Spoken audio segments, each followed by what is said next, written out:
po yan. Ba't po kayo naguhubad? Sino ba kayo? Anong ginagawa niyo dito? Kayo po, anong ginagawa niyo si Lola ni Annalyn? Ang tanda-tandaan niyo na, napakamanyak niyo, bastos! Ano ngayon kung pinag-uubad ko? Ganun pinag-uubad. Megan! Sandali lang. Wala kaming ginagawang masama. Ba't nga po kayo naguhubad? Uy, Tay. Dok. Tay, ano pong nakakamdaman ninyo?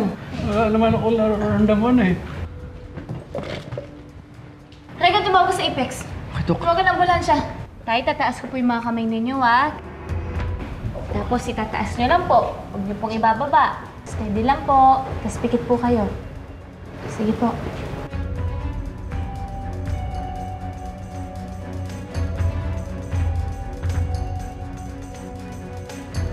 Sa tingin ko, he's having a stroke.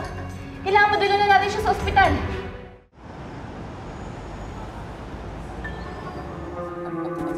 Yes, Ma'am Morgana?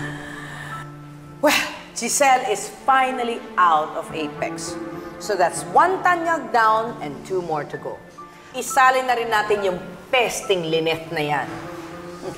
Mukhang tuloy-tuloy na siya, Ma'am Morgana. No one is going to stop me, not now. Then I guess it's time to celebrate. I'm sure matutuwa si Madam Chantal pag nalaman niya naging successful ang plano niyo laban kay Ma'am Giselle. No, not yet. Hindi pa ako magse-celebrate hanggat hindi ako nakakasigurado na makikita ng buong mundo ang full experience na pagbagsak ni Giselle Tanyag. Oh, yung social media account na pinagawa ko sa'yo? Yes, Ma'am Morgana. I'm just waiting for the perfect content to upload there. Ma'am, pinapatawag niyo raw kami. May ipapagawa ako sa inyo. You are about to cover the most interesting content that the world is just waiting to see.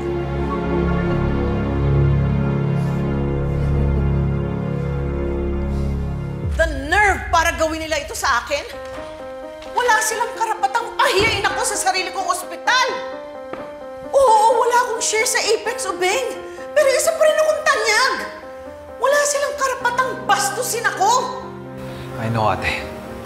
Ma'am Giselle, ano pong nangyari? Nagtagumpay si Morgana na mapatanggal si Giselle bilang CEO. Ano? Alam kong mali ang ginawa ko. But I don't deserve this treatment. Dahil lang ba sa isang pagkakamali? Ganito na agad, kakalimutan nila lahat ng paghihirap ko sa Apex. Ilang taon ang ginugol ko para pagandahin ang Apex. Pagkatapos sa isang iglap lang sa isang araw, dahil lang sa isang maling desisyon, ganito na kaagad.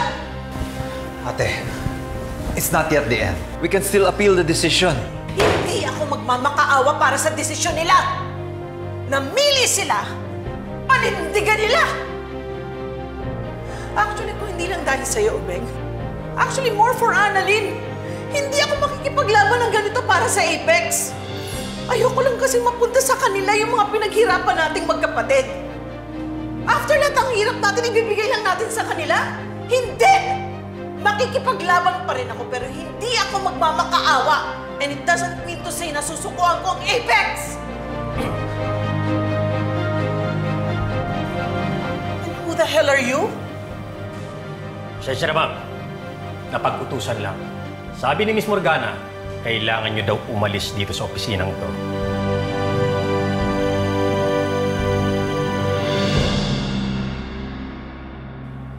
At sino nagsabi sa inyo na pwede niyo paalisin ang kapatid ko?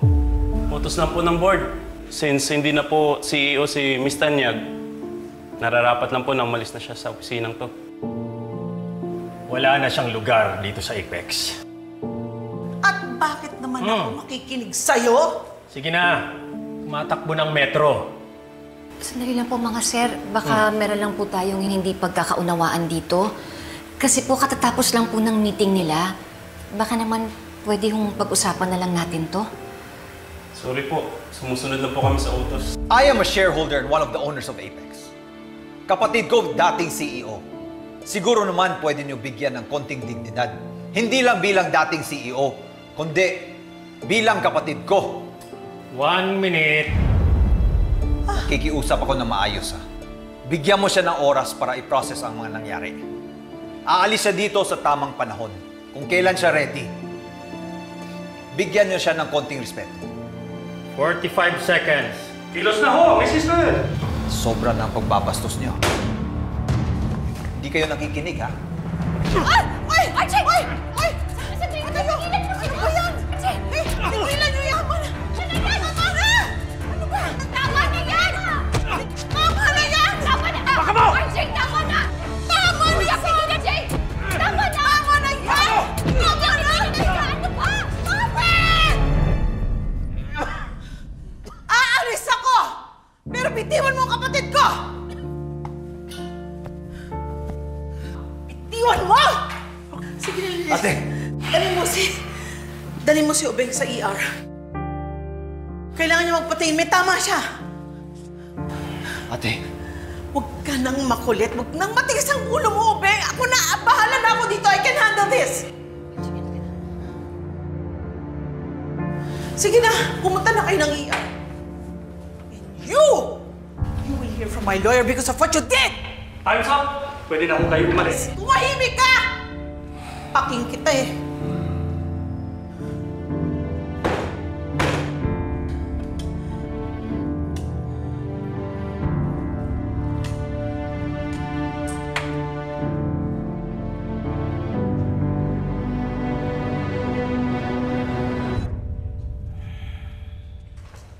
Oh, I heard what happened. CEO no more ka na daw? Look how the tables have turned. Dati ikaw nagpapaalis sa akin. Who would have thought na ngayon, ako naman ang magsisend off sa'yo. A bitter goodbye, Tita Giselle. Bon voyage to hell. And now na hindi na ako CEO ng Apex, I can make your face feel like hell. Kapal na mukha mo ah! Huwag mong patuloy dito sa cellphone! Stop! Zoe! Be professional about this! Dati! Tingin mo ang mukha mo? Ikaw ang makapalang mukha! That's enough! What is going on here? Zoe, I will handle this. Go on. Go back to work. Sige na. Sige. Ano ba? That's enough! What is wrong with you? Binigyan ka na nga ng exit, may huling hirit ka ba?